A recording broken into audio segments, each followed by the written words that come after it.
찬송가 359장 천성을 향해 가는 성도들아 찬양 드리겠습니다.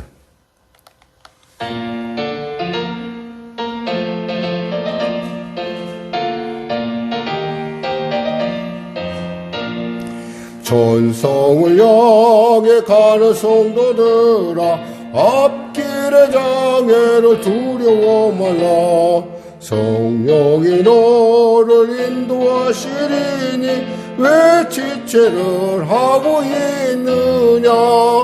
앞으로 천성을 향해 나가세. 천성문만 바라고 나가세.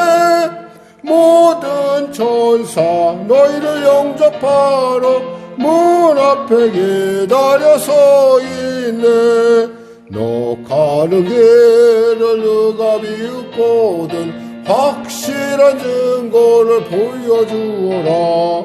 성령이 진히 감하여 주사 저들도 참 길을 찾으리.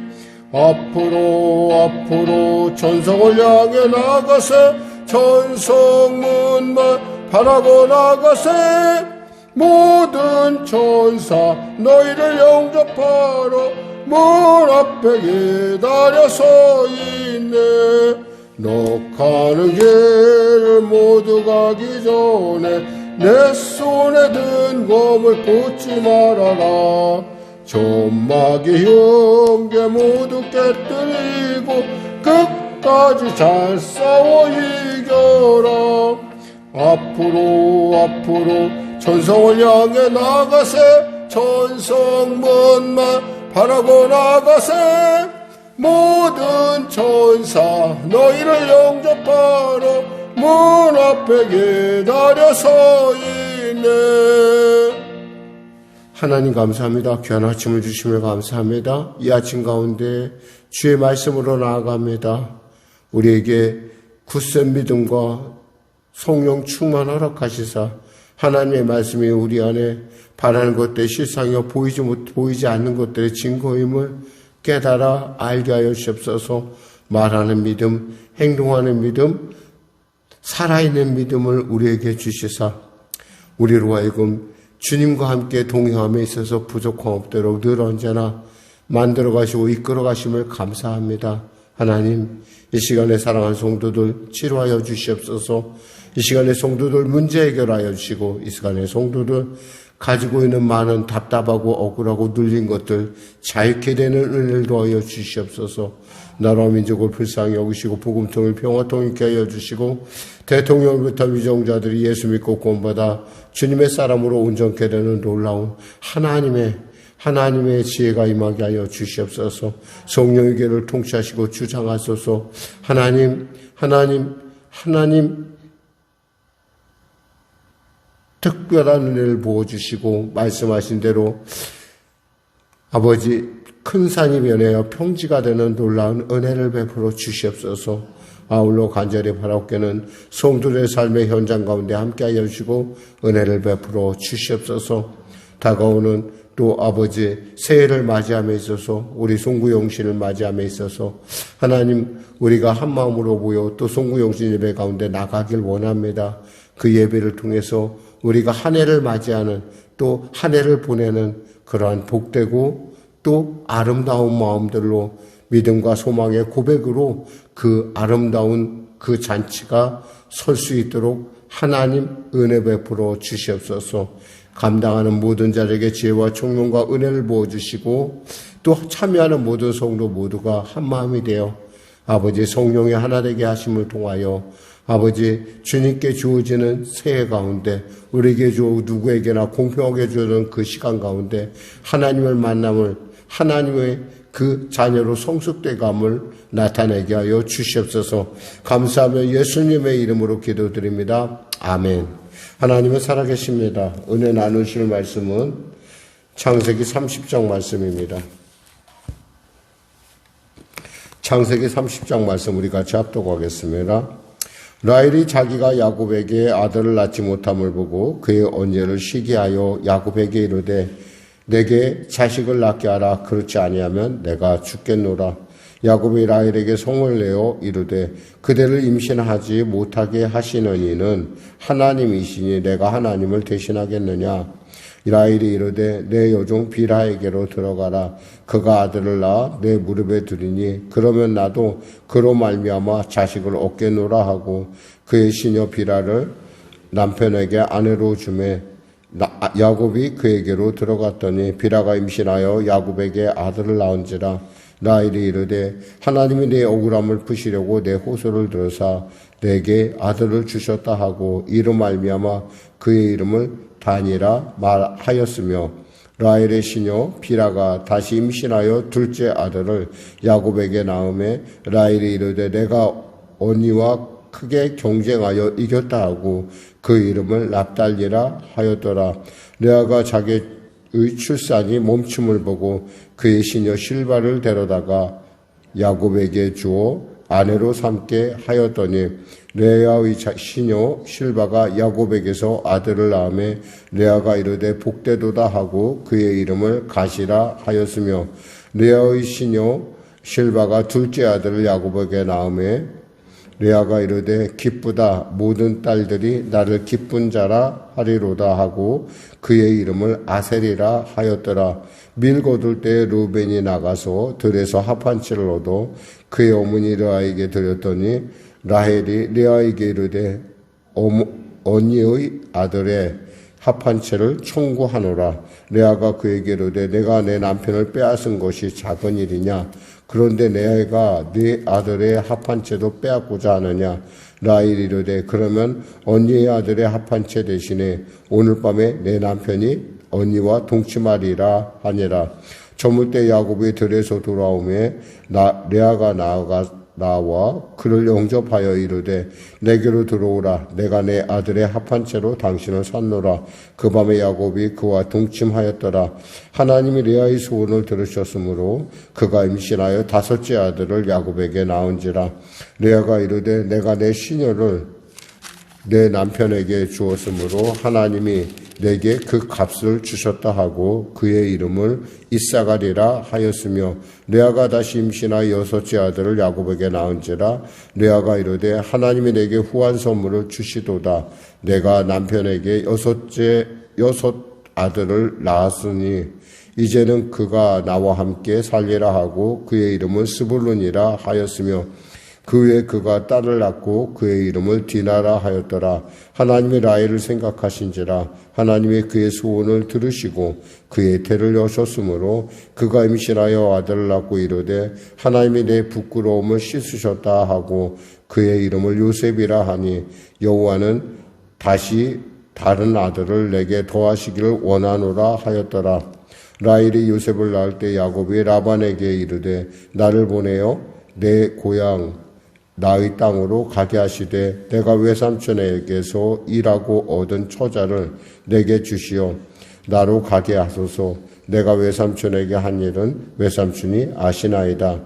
라반이 그에게 이르되 여호와께서 너로 말미암아 내게 복 주신 줄을 내가 깨달았노니 내가 나를 사랑스럽게 여기거든 그대로 있으라. 또 이르되 내 품삯을 정하라. 내가 그것을 주리라.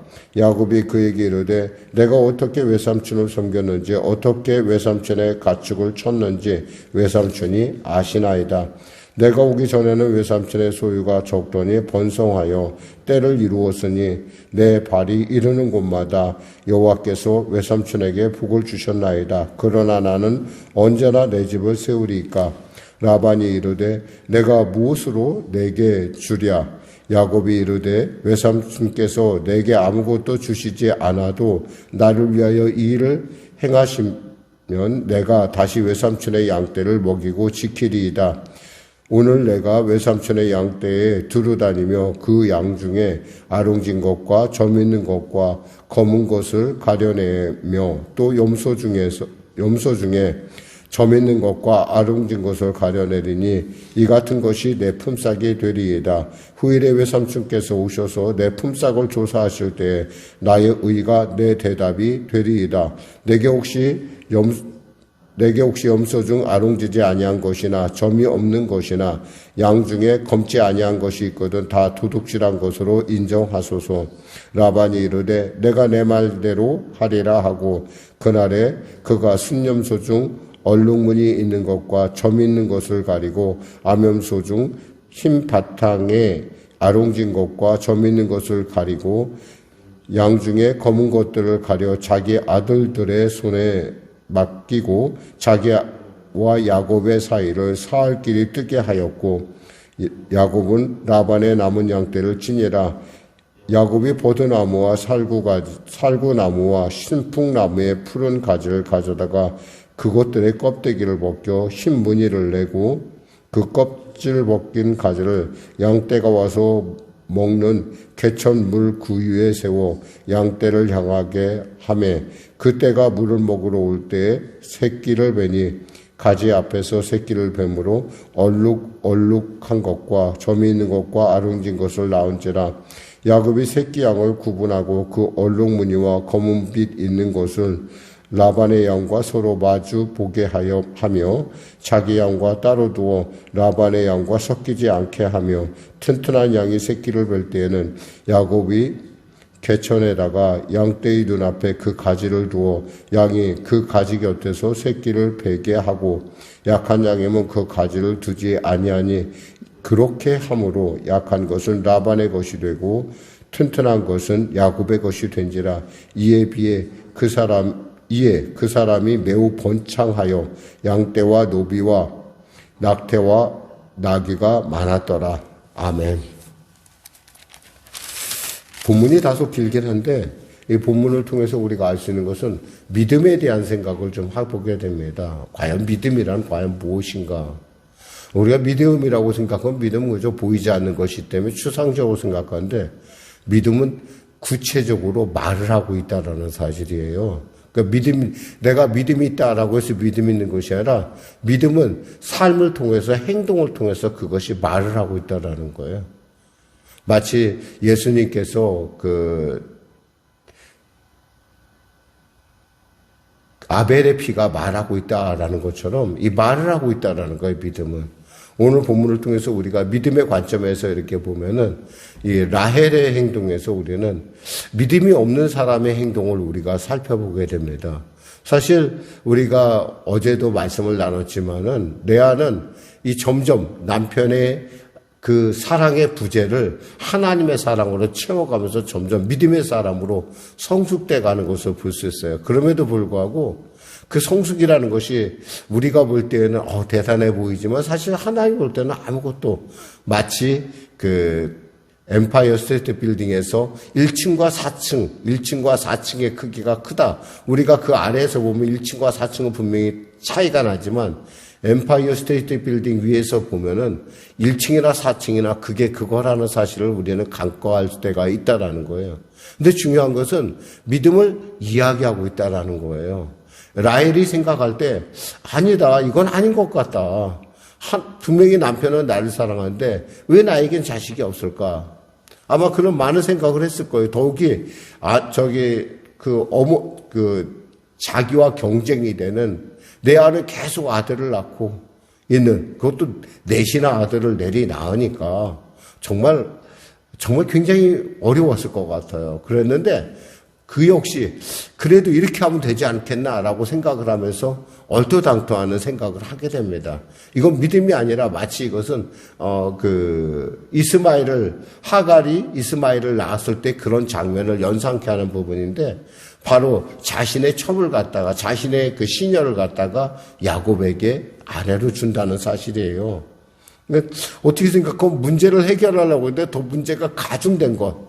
그러니까 우리는 가끔 가다가 대안이라는 것이 마치 나의 답인 줄 안다라는 거예요. 대안은 대안일 뿐이고 하나님이 주는 답은 언제나 최선 하나밖에 없다라는 사실을 우리는 가끔 잃어버릴 때가 있어요.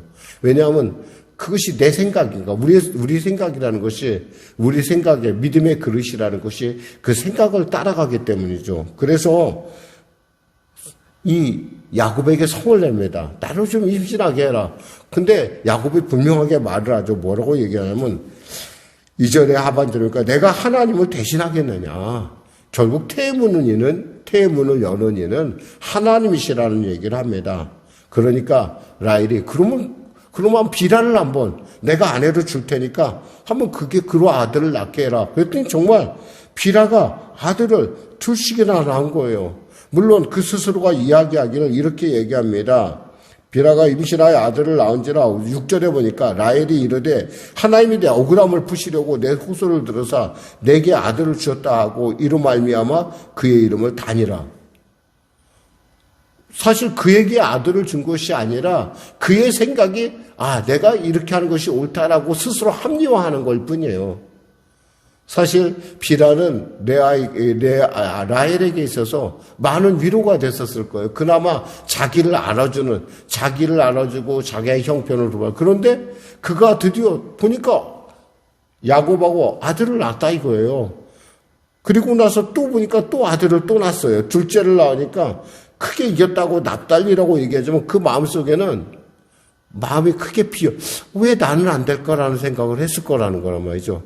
근데 이어서 레아 역시도 그곳에 멈추는 것이 아니라 레아 역시도 또 자기의 출산을 멈춤을 보고서 어떻게 하냐면 자기 시녀 실바를 가져다가 여기서 데려다가라고 되어 있어요. 이 데려다가라는 말이 여기서 의미하는 바는 억지로 가져다가 자고간 남편에게 아내로 주었다는 얘기예요. 아까는 이 라헬은 좀 약간 내가 좀 이렇게 해서라도 내가 위로를 받을까 해서 한 행동이었는데 이젠 그걸 보고 이제 관계가 이제 틀어지는 관계가 점점 더 틀어지는 거죠. 그러면서 결국엔 레아가 이 실바를 줌으로 말미암아 또 아들 둘이 태어납니다. 그런데도 불구하고 이 모습을 보면서 참 하나님께서는 이 참 어처구니 없는 상황을 통해서 하나님의 계획들을 이루어가고 있다는 사실이에요. 우리 가끔 우리 자신을 착각할 때가 있어요. 내가 믿음이 굉장히 좋다라고 착각을 하는데 아무것도 좋은 건 없어요. 결국 하나님께서 합력하여 선을 이룰 뿐이지 하나님 볼 때는 늘 언제나 좀 우리 스스로는 그러겠죠. 나는 4층이니까 믿음이 4층 믿음이고 너는 1층이니까 1층 믿음 스스로 이렇게 자부심을 가질 수 있으나 하나님이 볼 때는 그게 그거라는 사실이에요. 그런데도 불구하고 하나님은 당신의 뜻, 믿음의 사람들과 함께 그 일을 이루어간다는 거죠. 결국에는 이 합한체를 얻는 사건을 통해서 믿음이란 무엇인가라는 걸 어렴풋이 드디어 라헬이 깨닫습니다. 그동안에 라헬은 자기가 잘나고 이쁜 것 때문에 그 이쁜 것이 모든 것을 다 해결한다고 생각했어요. 근데 보니까 그게 아니었다는 걸 안 거예요. 합한체를 통해서 남편을 사면 그럼 남편이 혹시 내게 아들을 낳아줄까 생각을 했을 거란 말이에요. 근데 거꾸로 합한체를 사면서 레아에게 남편을 이렇게 양보했었을 때 결국에는 아들 둘이 다시 태어납니다. 이런 것들을 보면서 레아는 정말 많이 상심했을 것 같아요. 그러니까 라헬이 많이 상심했을 것 같아요. 그러니까 라헬의 상심에 대해서 하나님께서 뭐라고 이렇게 그 상심, 그러니까 우리에게 있어서의 어떠한 그런 문제들은 우리로 하여금 하나님을 바르게 바라보게 하는 동기가 될 수 있다는 거예요. 그러니까 우리가 어떤 문제에 대해서 바라볼 때 그 문제를 단순히 문제 자체에 보지 말고 이 문제를 내게 주심으로 말미암아 하나님께서 내게 무엇을 원하는가, 그리고 이 문제가 내게 주는 어떤 그런 하나님의 뜻을 한번 헤아릴 필요가 있다는 거죠. 결국에는 레아는 결국 야곱에게서 6 아들과 디나라는 딸까지 낳게 됩니다. 이제는 이제 대세는 완전히 기울었다고밖에 볼 수 없죠. 12아들 중에 과반이 바로 레아의 소생이니까요. 그런데 하나님께서는 거기서 멈추는 것이 아니라 하나님께서는 긍휼히 여기심이 있다는 거죠. 그랬을 때 결국에는 하나님 22절에 라헬을 생각하신지라 하나님이 그의 소원을 드시고 그의 태를 여셨다고 되어 있어요. 하나님께서는요, 공평하신 하나님이에요. 그 아픔에 대해서 이제 라헬이 하나님께 아마 엎드려 기도했을 거예요. 하나님, 저에게도 임신할 수 있는 기회를 주세요. 저도 자녀를 생산할 수 있는 기회를 주세요. 이렇게 아마 하나님 앞에 탄원했던 것 같아요. 그러니까 하나님께서 그에게 요셉이라고 하는 아들을 줍니다. 그런데 요셉이라는 아들이 뭐냐면 내게 더 했으면 좋겠다라는 그런 뜻이에요. 그러니까 내가 좀 더 낳았으면 좋겠다. 그럴 정도로 이 믿음의 갈망이 커진 거죠. 그러면서 우리에게 또 하나의 사건이 있냐면 야곱이 드디어 이제 14년을 다 채운 거예요. 이제 14년을 다 채웠으니까 이제 고향으로 돌아가야겠는데 이 고향으로 돌아갈 일이 막막한 거예요. 보니까 라반을 보아하니까 라반이 그냥 수시에 놔줄 것 같지도 않고 이거 어떻게 해야지만 이 문제를 해결할까? 그런 가운데 그는 그 믿음을 자기의 안에 있는 그 하나님께서 주신 그 믿음을 어떻게 그 삶 가운데 나타내냐면 바로 여기서 얼룩덜룩한 어떤 그런 그러니까 믿음을 가진 사람은 뭔가를 행동하게 되어 있어요. 믿음은 말을 한다는 얘기가 그거예요. 그래서 바로 자신이 그런 양떼를 치면서 그 염소를 치면서 그들에게 그 믿음을 그 상황 속에서 적용하고 있다는 거죠.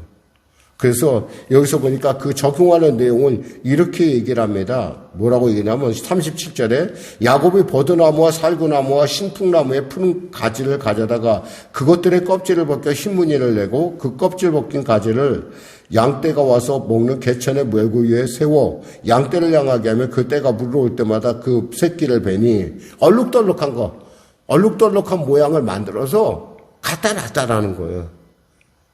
생각 같아서는 뭐 이런다고 될까 싶지만은 믿음이 있는 사람들은 있잖아요. 그 비슷한 어이하든 간에 그 믿음의 삶의 행동을 나타내게 되어 있어요. 우리 하나님은 있잖아요. 믿음의 사람들과 행동을 하게 되어 있어요. 하나님은 믿음 없는 사람이랑 일하지 않습니다.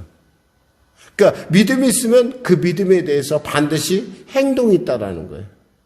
이것을 이제 우리는 바라봄의 법칙, 바라보게 만든다는 거죠. 이게 우리 바라봄의 법칙인데 사실은 그 믿음은 결국 바라봄이거든요. 하나님을 바라봄, 하나님의 뜻을 구함. 그 믿음을 통해서 하나님의 뜻을 구했을 때 결국엔 극적인 반전이 이루어진다는 거죠. 결국 라반에게 그냥 마냥 당하지 않는 하나님은 믿음 없는 라반과 일하는 것보다는 믿음 있는 야곱과 일을 하신다는 거예요.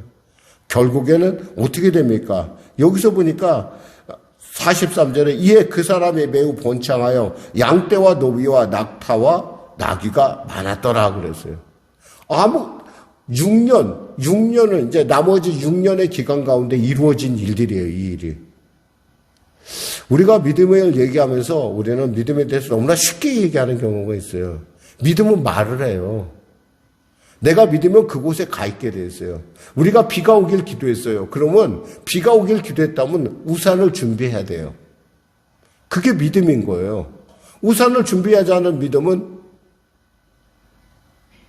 믿음이 아니죠. 주님 보실 때는. 믿음은 있잖아요. 이렇게 말로 하는 것이 아니라 생각으로만 하는 것이 아니라 행동으로 나타나요. 하나님은 그 믿음을 보시는 거예요. 전혀 우리가 생각할 때 상식적이지 않은 일이 일어난 이런 일들을 보면서 우리는 생각해 봅니다. 나의 믿음은 어디인가? 나의 믿음은 어디를 향해 가고 있는가?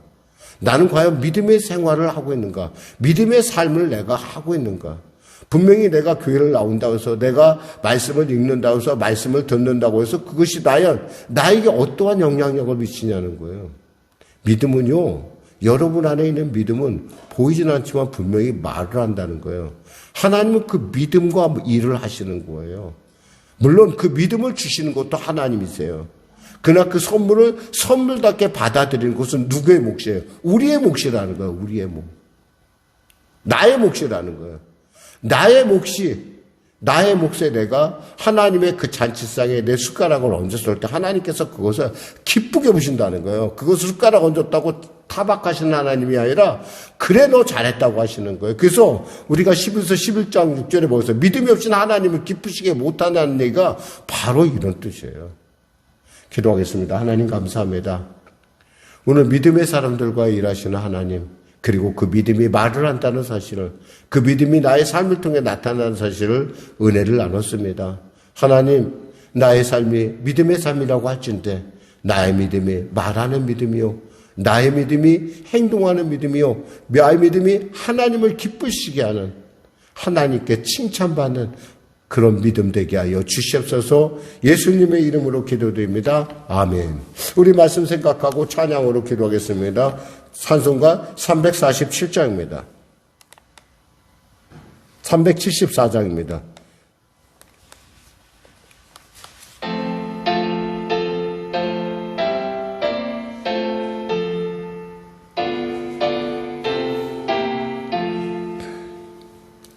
나의 믿음 약할 때에 주가 붙드네. 마귀 나를 꾀일 때에 주가 붙드네. 나를 붙드네. 나를 붙드네. 사랑하는 나의 주 나를 붙드네. 우리 구주 아니면 서지 못하네. 나의 사랑 식을 때에 주가 붙드네. 나를 붙드네. 나를 붙드네. 사랑하는 나의 주 나를 붙드네. 나를 귀히 모시고 항상 붙드네. 구원 얻을 사람을 항상 붙드네. 나를 붙드네. 나를 붙드네. 사랑하는 나의 주 나를 붙드네. 나의 영혼 약할 때에 주가 붙드네. 피를 흘려 샀으니 주가 붙드네. 나를 붙드네. 나를 붙드네. 사랑하는 나의 주 나를 붙드네. 하늘에 계신 우리 아버지, 아버지의 이름을 거룩하게 하시며 아버지의 나라가 오게 하시며 아버지의 뜻이 하늘에서와 같이 땅에서도 이루어지게 하소서. 오늘 우리에게 일용할 양식을 주시고 우리가 우리에게 잘못한 사람을 용서하여 준 것 같이 우리 죄를 용서하여 주시고 우리 시험에 빠지지 않게 하시고 악에서 구하소서. 나라와 권능과 영광 영원히 아버지의 것입니다. 아멘.